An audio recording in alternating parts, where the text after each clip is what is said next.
on January the 12th, 1997. Mr. Hertz, when we ended the last tape, we were talking about your family. I wonder if now if you would tell us about your sister.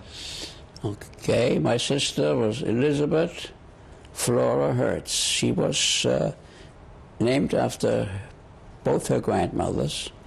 She was born on August 21st, 1924, and she went to German high school and to German elementary school, and by the time Hitler came in 1933, she also knew that she had to leave Germany eventually, and she went with my mother to America in 1938.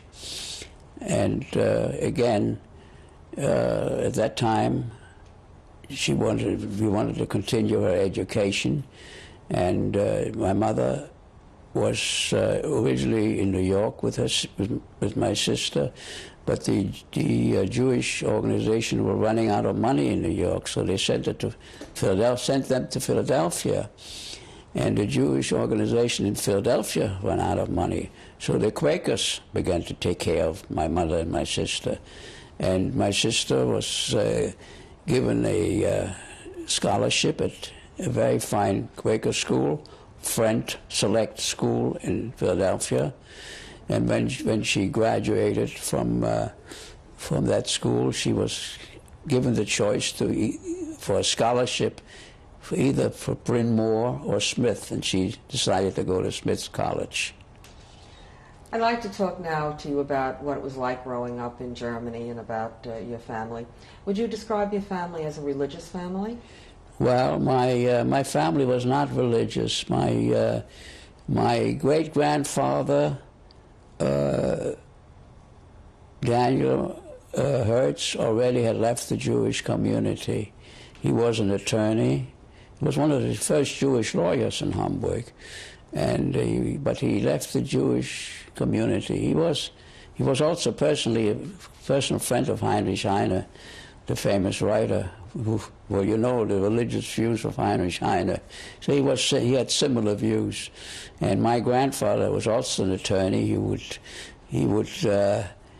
go every year. He was a book collector. He'd go to Paris every year, and he went to the cemetery and picked a rose of Heinrich Heine's grave, and he brought it to Heinrich Heine's sister. So my grandfather already had left the Jewish community too. And my father, of course, was not brought up as a Jew at all, although he knew he was by descendants, he was Jewish, just not by religion. And my mother, of course, my mother's father, who came from Lithuania, he was religious. And but when my mother married my father, my mother signed a paper that she would leave the Jewish community. There was a question of not paying taxes to the Jewish community. And so my parents grew up in I grew up in Göttingen, which there weren't too many Jews in the first place, certainly not at the university.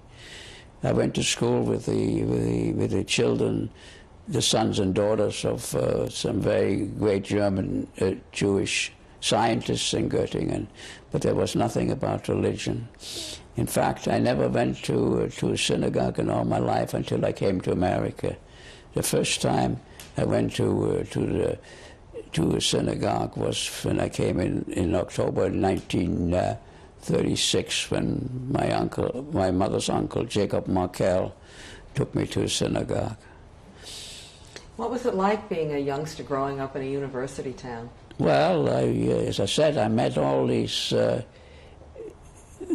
they were all very highly gifted children because their fathers were professors and physicists, geologists, chemists, and so on. And everybody, all the academic people associated with each other.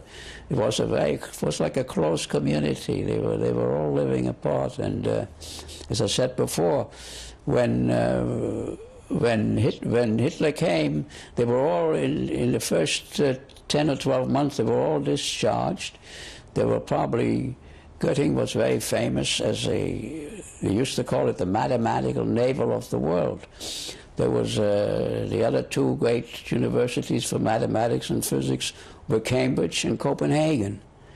And when they all left, there was nothing left. Only the famous mathematician David Hilbert, he had lunch one day with the Prussian Minister of Education, and he says, Professor Hilbert, how is mathematics in Göttingen? So he says, Hilbert says, what mathematics? There is no mathematics in Göttingen anymore. Well, it took the University of Göttingen 50 years to put up a plaque. There is a plaque in Göttingen of all the Jewish professors which were discharged. That's about how far Göttingen went. Tell me about your education. Well, my education, of course, I went after elementary school. I went to the German high school known as Gymnasium, which in contrast to the Realschule has more in Latin and Greek. I had 9 years of Latin and 6 years of Greek. And what did you think in the period before Hitler came to power? What did you think you wanted to do with your own future? Well, I wanted to be a journalist, and it was already arranged. My father had a student who left physics, and he went into journalism, and he became one of the editors of the Vossische Zeitung, which was a great German paper, and everything was arranged. Of course, when Hitler came, it was impossible. So then I knew I had to go into business somewhere. So the first thing happened, and my father had a cousin by the name of Alex Joel, who in the early 1900s had TB and had to leave Hamburg to a warmer climate. And he went to Milan, Italy, and he started a little bank, which by the 1930s had become a big bank, one of the biggest in the world, the Banca Commerciale Italiana. And my parents would visit him once in a while. And one year, they visited him in the early 1930s, and he took him to a cemetery and says, "This is the grave of my son Rudolf, who died at a young age. I want to adopt your son and put him into this bank." Well, my parents came home and said, "Uncle Alex wants to adopt you and put you in the bank." But I said, "No, I don't like Mussolini any better than I like Hitler." And I was so right. In 1935, Hitler met Mussolini at the Brenner Pass, and Mussolini started to proceed against the Jews. And Alex Joel was paid out. He took his money and he started a huge vinyl business in France. And when the Germans occupied France, he disappeared. He was wiped out. So that was the Banca Commerciale. Then I said, well, I am related to some bankers in Hamburg, the Warburg family. One of the three Hamburg brothers, Warburg, was married to Mary Hertz. So I went to them, and they said, well, we can give you a job in a bank in Amsterdam, in our branch in Amsterdam, but you really should go to America. They were very smart. They said, this was 1935. They said, we know what's going to come. So I said, why? Send me to America. You have relations in America. Well, yeah, you're not close enough related for that. That was Eric Warburg who went to America, and Siegfried Warburg, and so on. So then, we discussed the Merchants Bank, my mother's uncle, a brother of my grandfather, and my mother, who went back and forth to America. She saw her uncle, and he says, "Okay, we'll take one of your children to send us Rudolf. Your son is an astronomer, and your daughter isn't ready. Send us Rudolf. We'll take him a job." So then came the question of getting a visa. Well, before we get to that, I'd like to go back to maybe the late 1920s, the early 1930s. in this period when Hitler was active but wasn't in power. And I'd like to ask you, did your parents ever talk about Hitler and what they thought of him? Of course they did. I mean, what do you remember of that? I remember the day after an election, Hitler, the Nazis suddenly had 104 seats in the German parliament. He got very upset about it. And then, of course, what happened in school? Some of my school comrades were a little on the right side. Although the teachers were very fair, it was an old school, went back hundreds of years, and they were interested in education. So as long as I was there, until I made my Abitur, I never had any discrimination. The teachers were very fair. How did life change for you and for your family in 1933 when Hitler actually Well, my became father president? lost his job. That was the first thing. And then he went... And then he went off to Geneva and Prague, and I wanted to finish my German high school, so I stayed, and I was sent to a boarding place. I boarded with a fellow by name, a professor, the director of the Göttingen Library. His name was Hans Joachim. He was the son of Joseph Joachim, who was the famous friend of Brahms. And there I met the students. There was still a lot of liberal education at the breakfast table and so on. And then I was sent to in 1934, I was sent to another colleague of my father. His name was Zimmermann. He was the director of the Göttingen Institute for Athletics.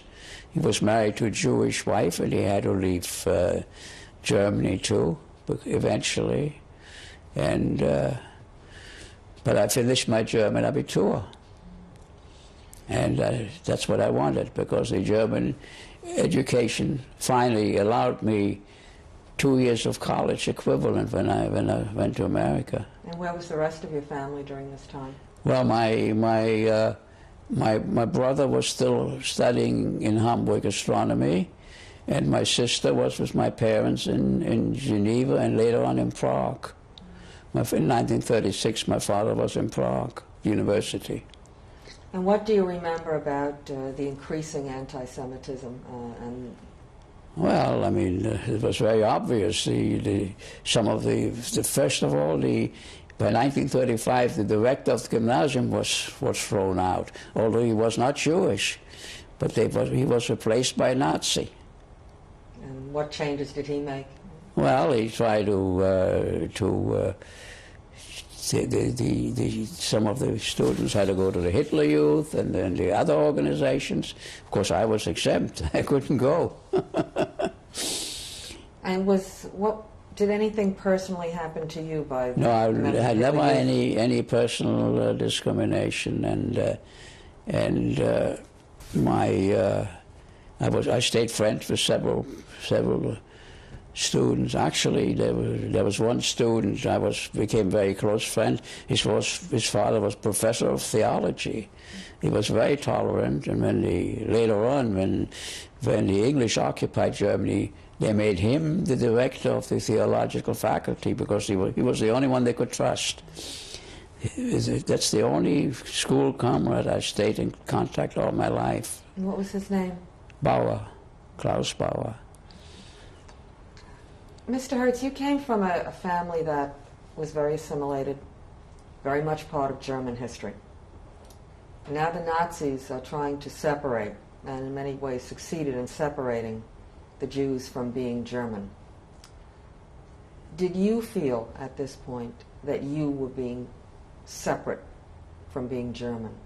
Yes, of course I do. I was very well aware of the Jewish history, and my father had a cousin who he was professor of history at Halle. His name was Friedrich Hertz, who wrote books about the Nazi racial theory. He was, of course, kicked out of Germany immediately. He wrote books against Gunther, who was a racial and he wrote many books about the Jewish history. In fact, he published the history of the Jewish in the Propylaen Weltgeschichte, which was a world history published by Ulstein. He wrote the basic, and he had a very interesting theory. He said that there is really no Jewish race. The Jewish race consists of many races. They're only united by religion. Did you ever resent being Jewish with all the problems it caused you? Not really. I was very proud of my Jewish family, and although I must say that part of my family in the early 1800s, part of the Hertz family became Protestant. When you talk about Heinrich Hertz, the physicist, his father was baptized. Nevertheless, there's a very interesting story about Heinrich Hertz. Heinrich Hertz died in the year 1894, at the age of 37. He had a widow with two children, Elizabeth Hertz and the two children. They left Germany right after Hitler, and it was the Pope in Rome who financed their departure from Germany, because the Pope was impressed by the fact that Marconi, a student of Hertz, was the first one in Europe to create a radio station in the Vatican. So the Pope of Rome supported the Hertz widow and her two daughters. What year was that? I think that was 1934. That might have been Pius XI. Might have been Pope Pius XI. Yeah, well, I'm sure you can look up the history of the Hertz family over there, and that's a well-known fact. Now let's go to 1936, and you already told us something about the efforts to help you leave Germany. So let's talk about that, leaving Germany. How did you feel leaving your family behind? Well, actually, the only one, my mother and my sister were willing to leave. My brother was willing to leave. The only one who didn't want to leave was my father. He thought it was going to be over soon. So I had to try to get a visa. When I told you it was difficult, but I went to the Warburgs again, and they said no problem. The American consul is a tenant here upstairs. You'll have a visa tomorrow morning. So I got out, and then the first thing I did is pestered my mother's uncle to give my brother a visa, and my brother already had a scholarship offer at Yale, as I told you. And then my mother's uncle gave a visa to my mother and my sister, and he was willing to get my father out. In fact, my father, my grand-uncle's second wife, was a very close friend of David Sarnoff, and she had already arranged an interview for my father to work on the electron microscope, which was really what my father could have done, because my father was busy in the early electronics. But my father was mentally a broken man. He couldn't take the job anymore. He wanted to stay in Germany. And as I said, during the Munich crisis, he finally, we sent him a cable to come out. He went to Holland to see some of his scientific friends, and he came to America with 10 marks in his pocket and no overcoat. It was the winter. So then the only one left in my close family was my aunt, my mother's sister. And what was her name? Her name was Rosa Markiel, Markiel. She was born in 1889. She was a school teacher in Hamburg.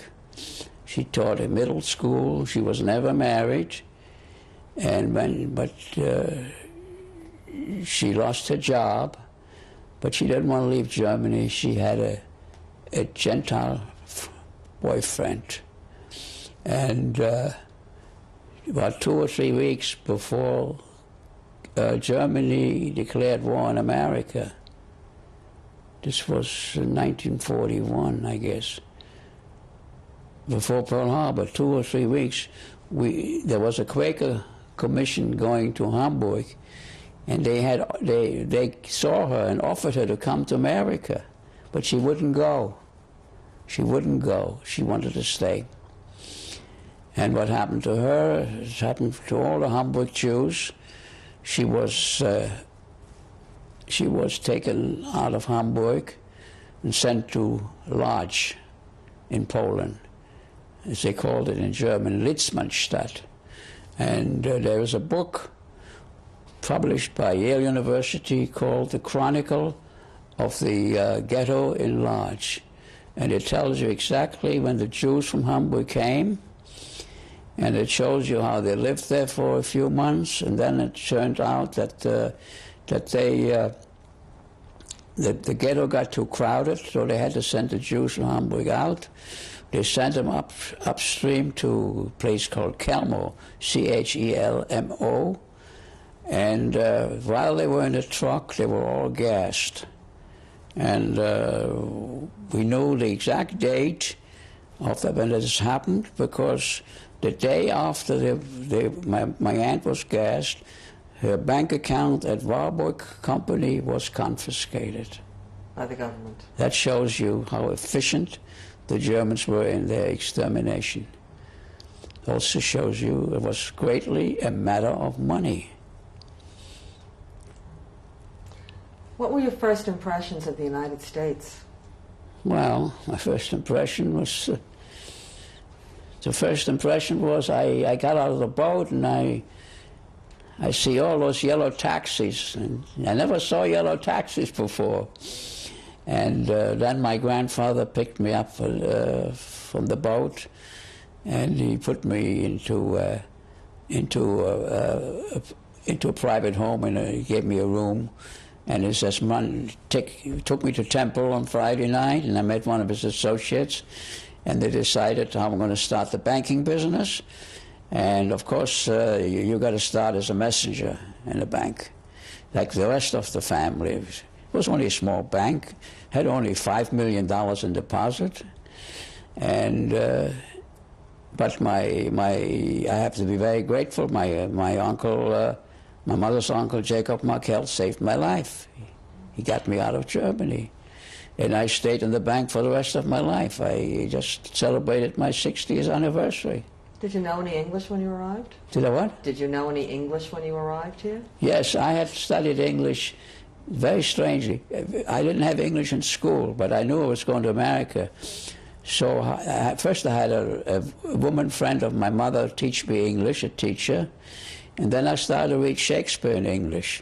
And I would sit at home and read it aloud. I probably read every play Shakespeare ever written just to teach myself English. And when I came to America, one of the first things I did is I went to the movies. And then I saw a movie 2 or 3 times just to understand it. And then, of course, later on I learned English in the Army. Before you were in the Army, you were in the bank for a few years, and so how did you do after being a messenger? Well, I became, after a couple of years, I became the writer of the General Ledger. It was only a small bank, and there were only, we only had 2 branches. And then the family sent me to the American Institute of Banking, and I finished a 4-year course. By the time I was drafted in May 1st, 41, I was a little short of time, but they gave me a certificate because I was joining the Army. When the rest of your family arrived, your mother and sister and father ended up in Philadelphia. Well, my mother and sister lived in Philadelphia since 1938. My father came at the end of 38, and he died in 1940. Did you get to see much of them?